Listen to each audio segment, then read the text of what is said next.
Hello, good morning, good afternoon to everyone, and welcome to our new webinar. My name is Ricardo Casanovas, and with me I have Guillermo Torres. Welcome everyone, and thanks to join us in this webinar. Today we're going to talk about how to enforce compliance on our SAP infrastructures, specifically running on AWS. And bear with us a couple of minutes and we will get started, and we're going to give a couple of minutes to add some time for people to join. So hold on for a second, we'll be back with us.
Okay, let's get started. So again, welcome everyone. My name is Ricardo Casanovas, and with me is Guillermo Torres.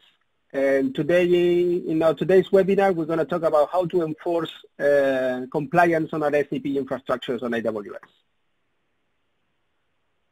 Before we start, allow me to introduce our company, Linke. We're an AWS Premier Consulting Partner firm that specializes on helping enterprise customers on their cloud journey with AWS. And we are specialized on SAP workloads running in the cloud. We have a professional services business where we help our customers deploy, migrate, and operate their SAP workloads in the cloud. And as well, we do have a portfolio of products that help extend and make more efficient the SAP workloads that are running in the cloud.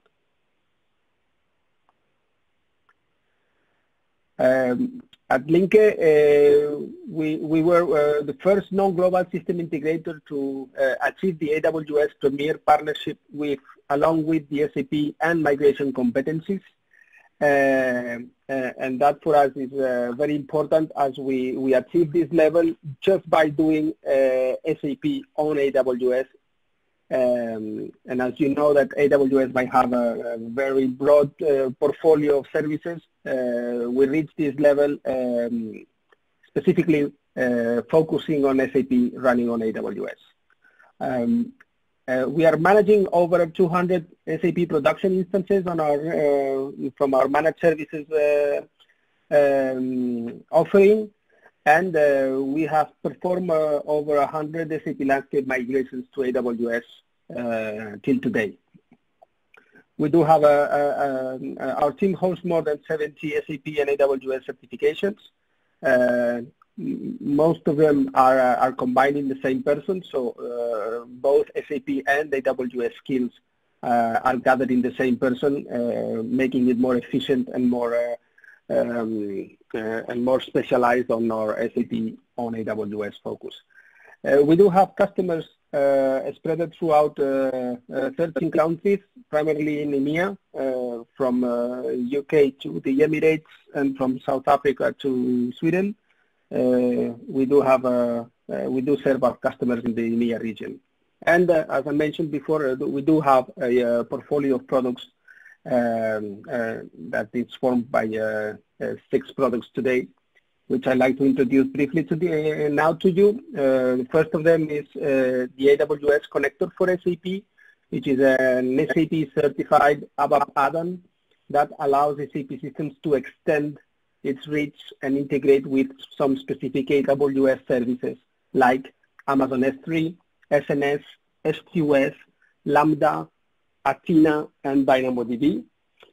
Then we have Emory, our cloud backup solution for SAP HANA databases running on AWS that enables SAP HANA databases to perform backup and restore operations directly into S3, avoiding the need to have some intermediary disk and or middleware infrastructure for storing and managing the backups.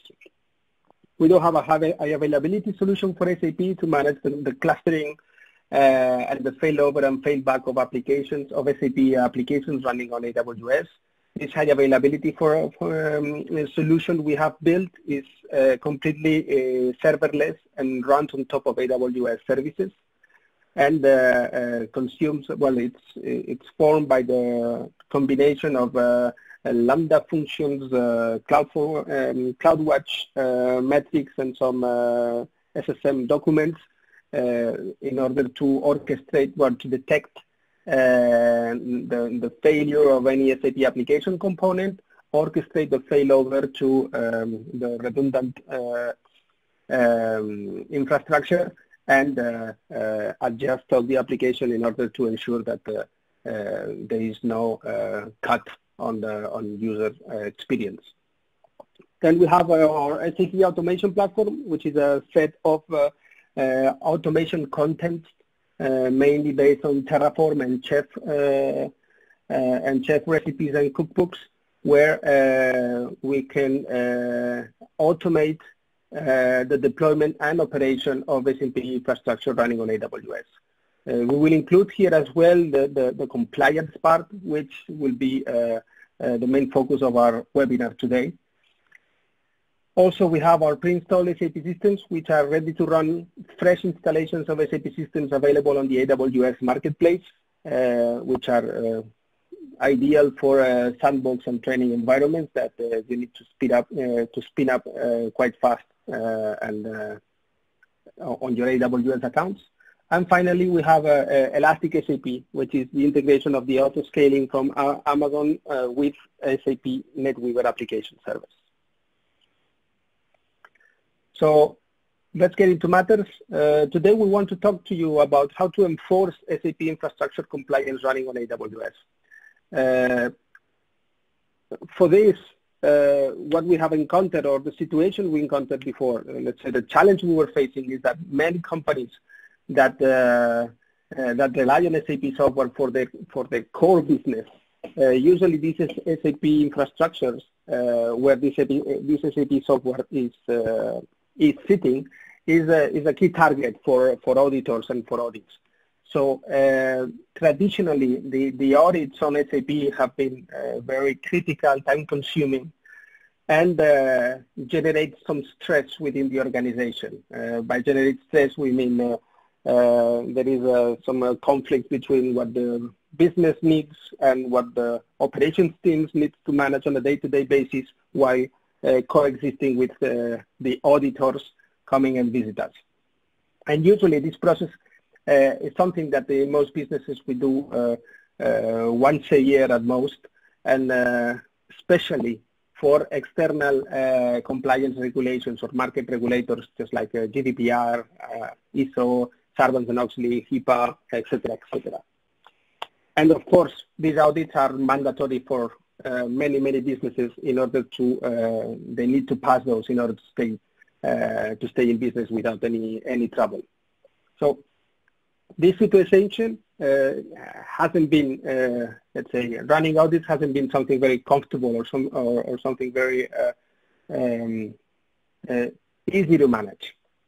Additionally, I would like to add that in today's world, where there is an increasing need to be protected against cybersecurity threats, which in the past years have proven to be quite impactful in many businesses, and we also start to require more internal business regulations and quality standards for our applications and our infrastructure. Not just what the market demands from us, but also what our own internal quality standards and best practices that we want to set up. We want to enforce and ensure that everything we build, we are building it in compliance with our quality standards. So the objective we have here is to set up a framework, an environment that would allow us to monitor, detect, and remediate any issue that we might find related to compliance, whether if it's external, so due to market regulations, or internal configuration or best practices and objectives. And this framework needs to help us know at all times the who, the what, the when, the where, the why, and how things changed in our configuration, and be able to trace and log and understand who did what, why, when, with this impact, and how they reach that.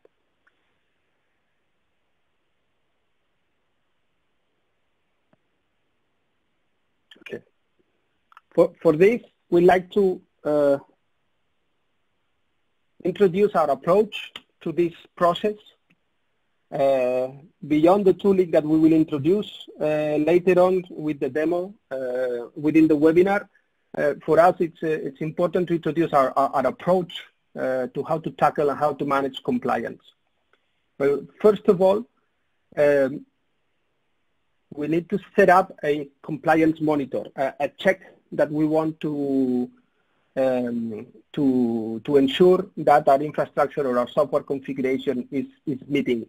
Just to put some examples, is we want to ensure that the telnet port of our servers is not open because it's insecure, or we want to ensure that the substar user of our SAP systems is not active on our SAP systems, especially production systems, because that would create a breach in security for our SAP systems.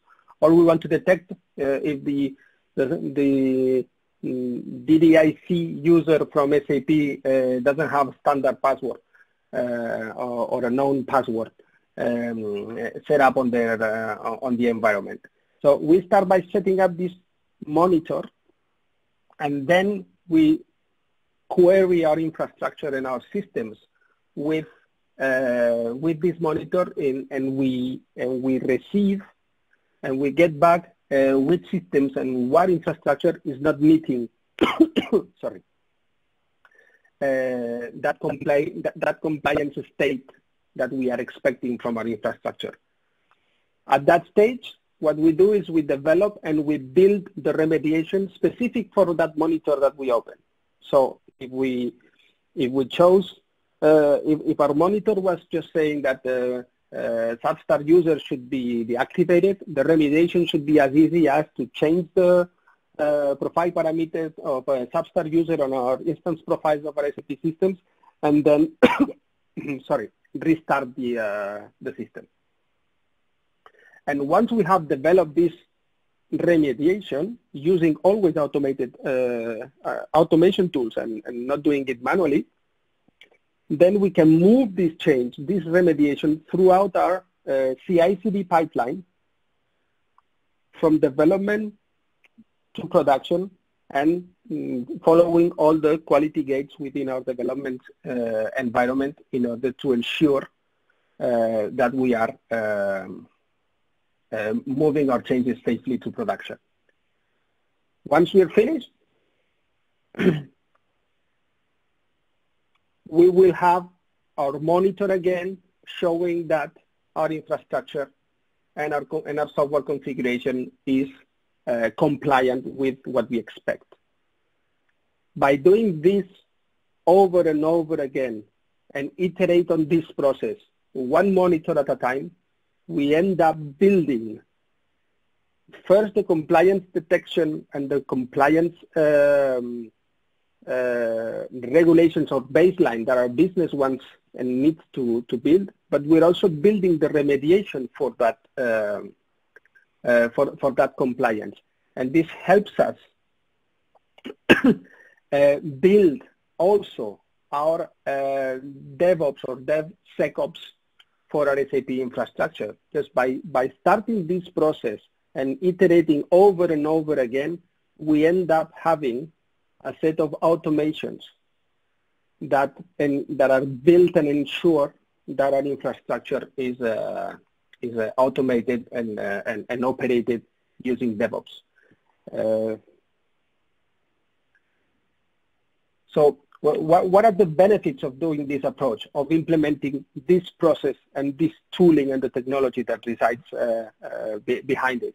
First of all, is that we will gain control and visibility of our current state, but we will do it continuously, always. Instead of having an audit every year and expect that from year to year everything is stable, we will have a framework that would allow us to continuously know how our state of infrastructure and software configuration is compliant or not, and it will allow us to act rapidly.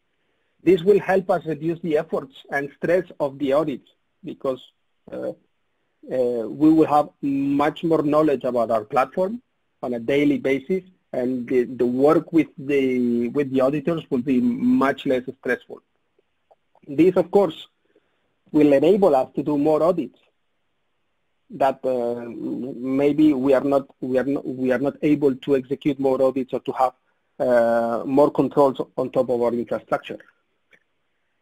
And this means that we can extend the scope of our audits, as we mentioned before, not just with market regulations or business requirements, but also with internal controls and quality standards and best practices that we want to implement on our business. Overall, to improve the security, the reliability, and the stability of our infrastructure, and as well to improve the quality of the work we're doing. And at the end, by following the process, you might end up implementing DevSecOps on your infrastructure, which is, let's say, an extra benefit that you might get by applying this process. So now it's time for the demo. In the demo today, we're going to show you how to automate the update of an SAP kernel throughout an SAP system landscape, from detection that the kernel of our SAP systems is not meeting our, let's say, compliance status, desired state, and how we are managing and moving along this change in an automated way, following our CI/CD pipeline into our SAP landscape. And for this, I'm going to hand over to Guillermo, that will guide you through the demo. Thanks, Ricardo, and again, welcome everyone, and thank you for joining us. To start showing what we will show during this demo, I would like to show you the architecture of what it will be used during the process. And this is something that it's kind of complex to explain just in 5 minutes, but I just want you to see the full picture of what the process will be. We will be using different tools. As Ricardo said, you don't need to be attached to a specific tool to perform all your DevOps deployments. But for this demo, we use different tools. We will be using different tools just to state that you don't need to just choose one specific tool to do that. You can use any tool that you want to use. We will be using Oxboost, that is the shape implementation of AWS, for the compliance of our server deployment, for the deployment and the compliance of our servers. We will be using Jenkins to perform the pipeline and check the process from its beginning to the end. And also we will be using GitHub to have a versioning of all of our changes during the time, and to be able to go back to a previous state in case that something goes wrong. So to simplify all this picture, I will explain you the workflow that we will follow during this demonstration. For this demo, we have a landscape with 4 SAP servers, 1 for development and 3 for production. Again, this is just an example, so you can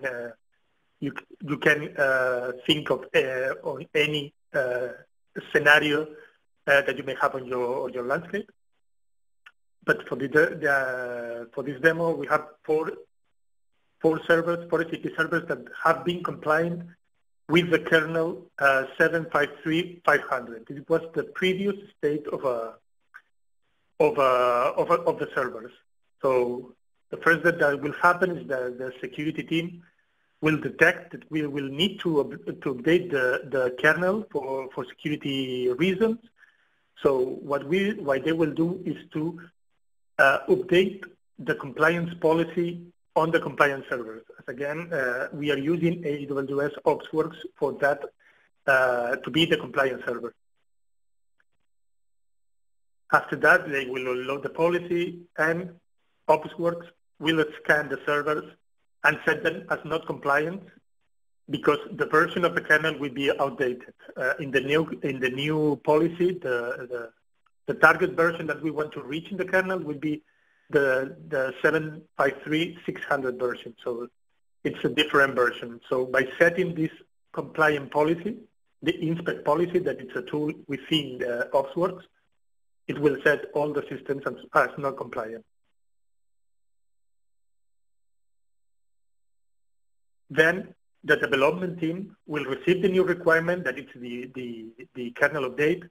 They will create the proper remediation, so we will create the changes in the code needed to perform that action. And then they will update the new policy, so the new state of the server, also to OpsWorks. That it's not only the compliance servers, but also the infrastructure server for the deployments. Then, after the new policy has been updated to in the Chef server, we will start the Jenkins server, so the pipeline in the Jenkins server.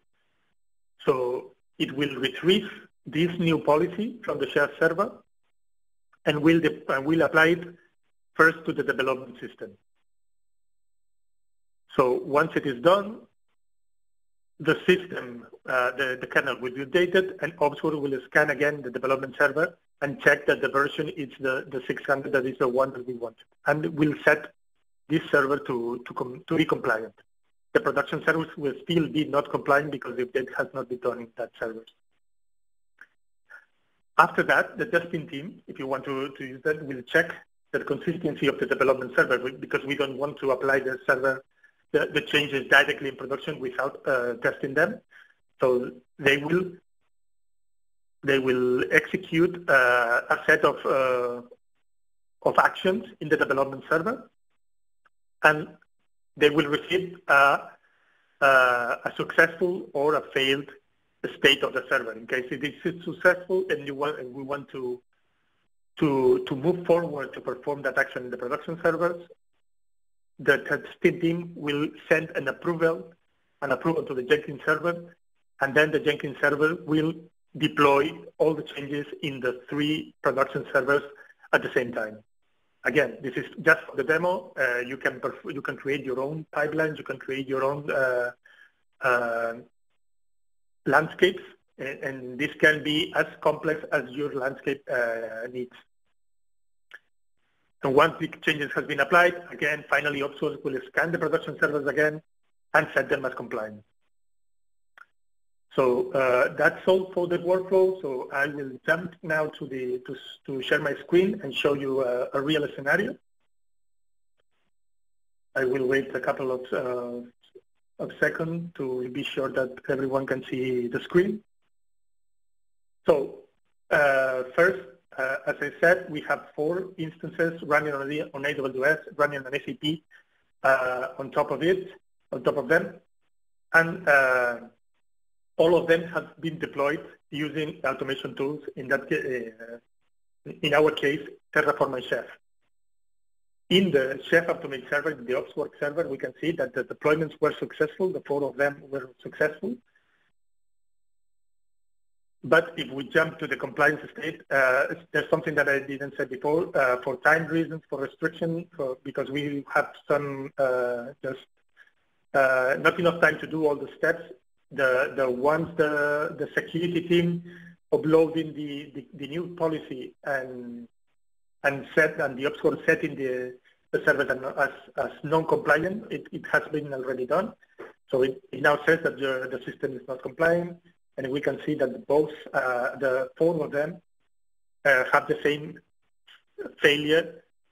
That if we jump into the results, in the scan results, we can see that everything these are inspect policies, compliance policies created by Linke to ensure that the SAP system complies with all the SAP best practices during an SAP installation. So everything is correct except for the kernel. Again, we had a previous outdated version that is a 500, but the expected one was the 600. So it sets all the nodes as not compliant. The security team has uploaded this profile that is SAP inspect or a SAP instances, and if we jump to that specific version and we move to the kernel controls, we can see that the expected one. This is the change that the security team has made in the compliance policy. So now, as the development team, we need now to create the remediation to ensure that all these systems will be compliant. So for that, I will jump to our code. This is the chef code that we use to deploy the servers. And the only thing that we will need to do to make the servers compliant is to change the default version of the kernel. This was the kernel deployed during the installation. So now I will change it to be 600. And all these changes can be executed from the workstation itself, but as we want to keep the versioning of all the changes during the process, what I will do is to upload that change to GitHub. And Jenkins will read directly from the GitHub instead of reading from my own workstation. So I will push the changes. So now the changes have been updated in the repository, and I will move to the Jenkins server, and I will execute the pipeline. As you can see that I will start execution because it takes some minutes to end. So now the execution has been started, and it will move between different steps. The first one is that it will check that the GitHub code is correct, and then it will download it. And now he's pushing the new policy, the new changes to the development system. It will take just a few seconds, and after that, it will start changing the kernel on the server. Just to show you before it stops the server, we have the development system, and this is one of our production servers. And if I go to the system information, just to ensure that the kernel version is the 500 version. If we move within the pipeline execution, and we go to the console output, we can see that some chef, that it's the tool that we use to deploy these changes, it has been done. The first thing that it does is to apply the policy that it's called HTTP Showcase Kernel Update to the development server, and then it starts executing. That it's done with the chef client, it will start executing all the steps needed to perform the kernel update.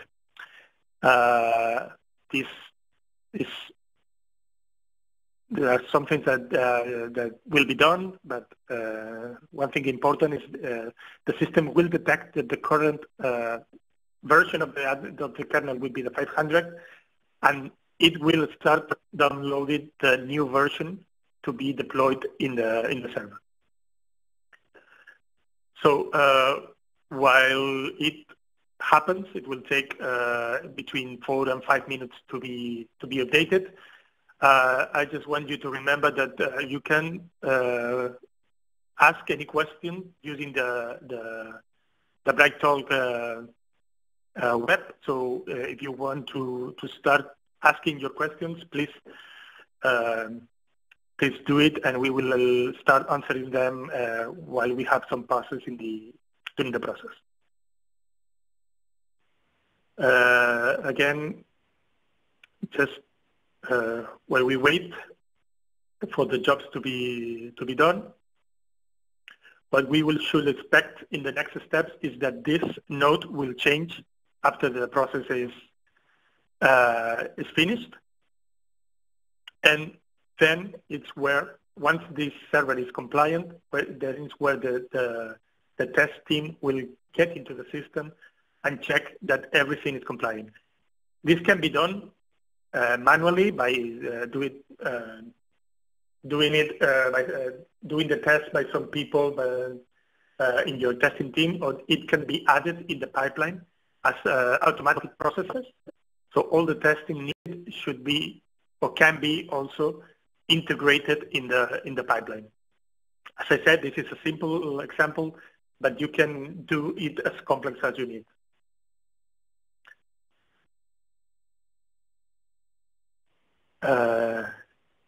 Now, while it finishes, yes? Sorry, Guillermo. While it finishes, it's also interesting to add that all these tooling that we are showing you here with OpsWorks from AWS and Inspec and Jenkins and so on, you can implement this, let's say, compliance tooling and compliance methodology and apply it to infrastructure that is not residing on AWS. So if you still have some infrastructure on SAP systems running on-premise that are not in the cloud, you can still implement this process and methodology in the cloud with these cloud services, and yet query and act on your on-premise infrastructure.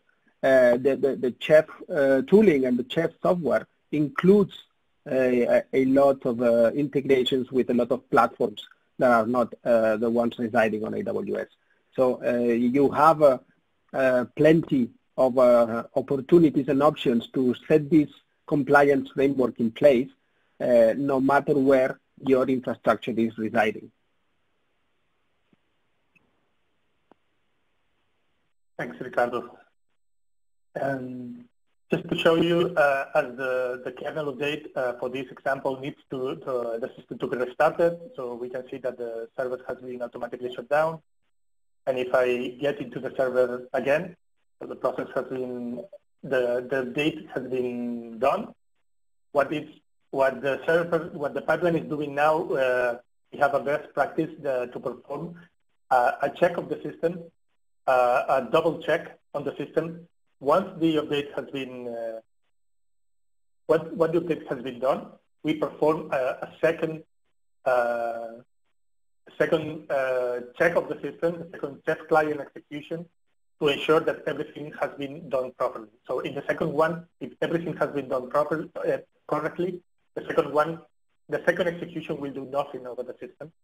But this is a double check that we like to do in every server. Again, if I move back to the development server,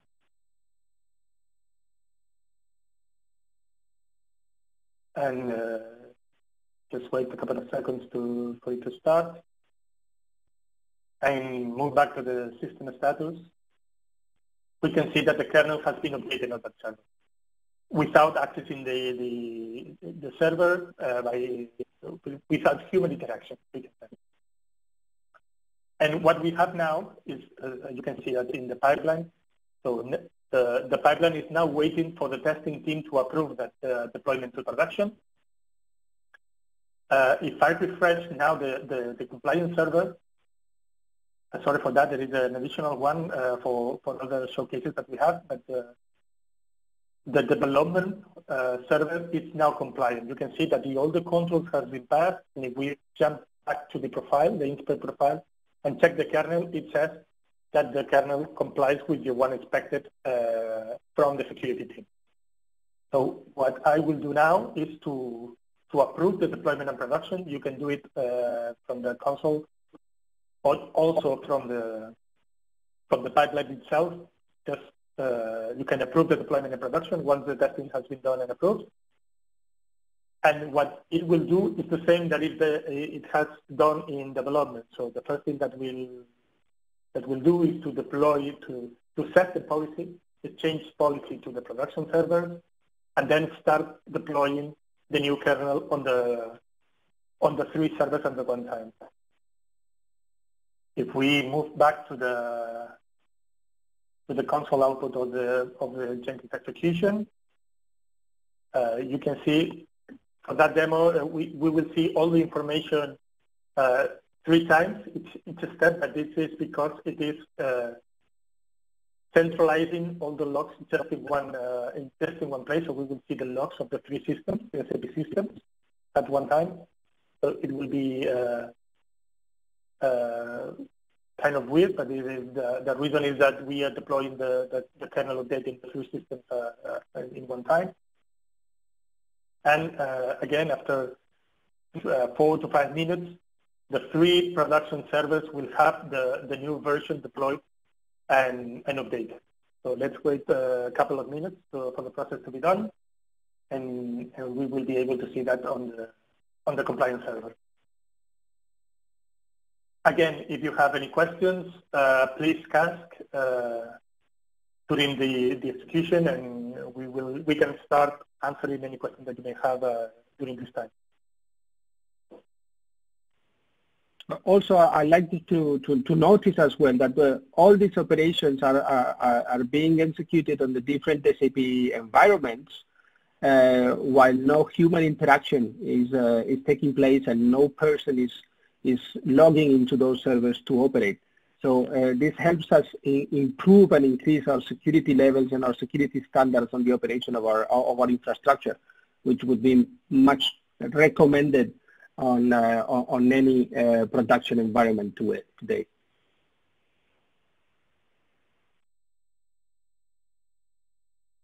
Yes, and again, doing this by using DevOps or by using automation tools and by using compliance tools, you will ensure that every execution in your SAP service will be done in the same way. So there will be no human errors or maybe no differences between your SAP servers, and you will be sure that everything will be kept in the same state. So now the servers are being stopped. If I now jump, this is the development server, but now the production server has been shut down. And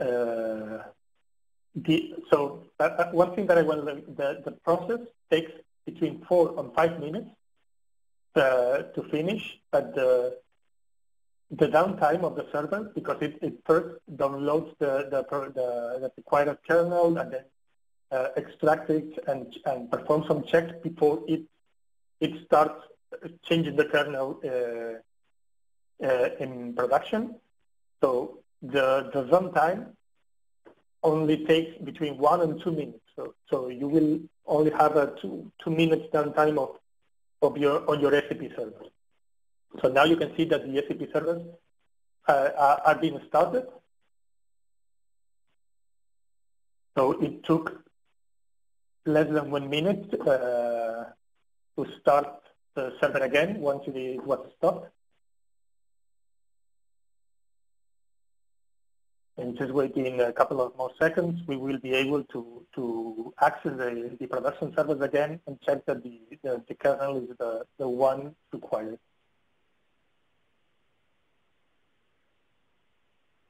While we wait, we see that there is one question from the audience. The question is, can this system be used on Windows OS?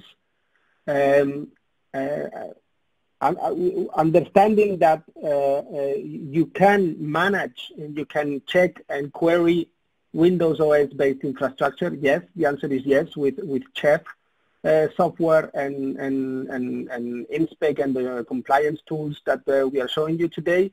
you can query, monitor, and act on Windows OS servers as well. So there is no problem at all to operate on Windows, on Microsoft Windows machines. So now that the production servers have been started, I can access the servers again, any of them, and checking the status of the system. We can see that the production servers are already being updated to the latest version of the kernel. Again, without, as Ricardo says, without human interaction, without any person accessing the server and doing any change by hand.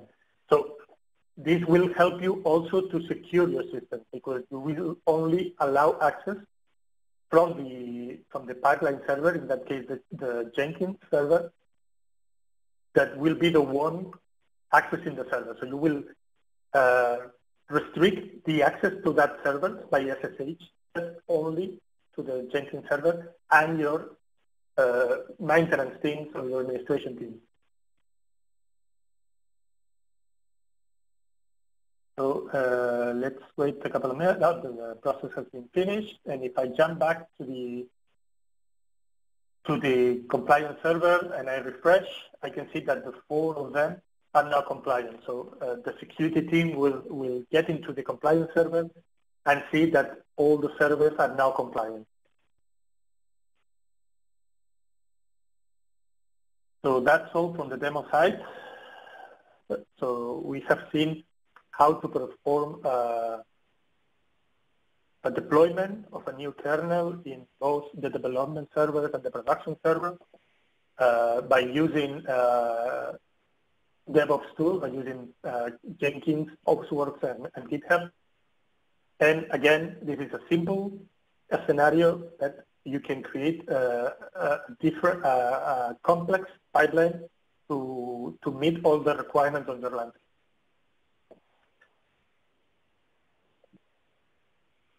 So meanwhile, let's wait if there is any additional questions.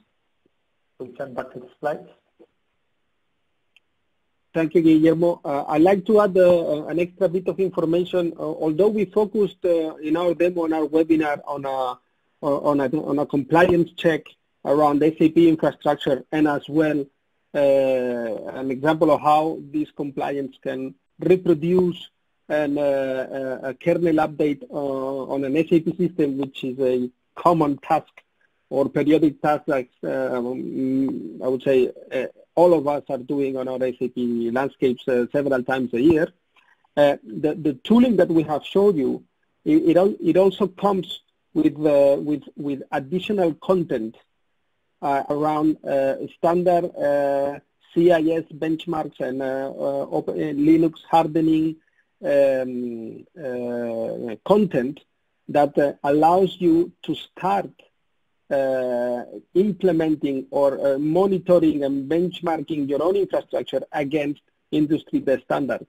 So just by starting to use this tooling, you get a lot of content already in order to query your infrastructure and know more about your infrastructure.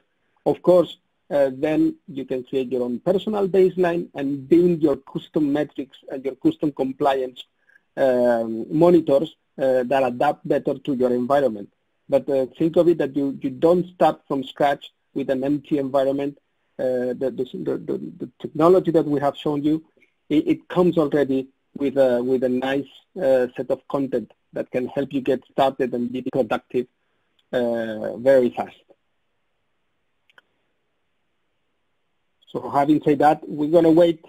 Well, we'd like to thank you very much for attending the webinar, especially in these days where I would say that many of us are still confined at home.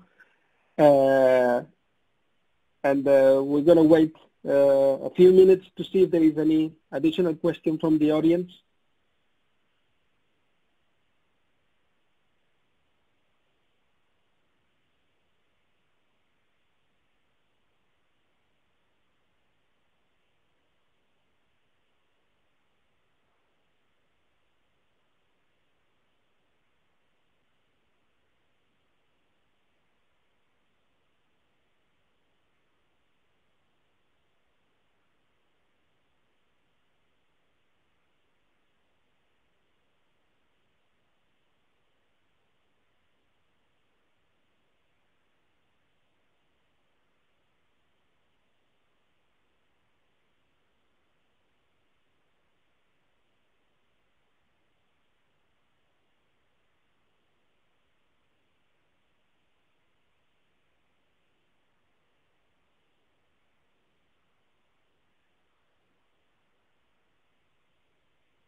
No questions so far. Let's wait for a while to see if anyone has any doubts or any clarifications that might be required.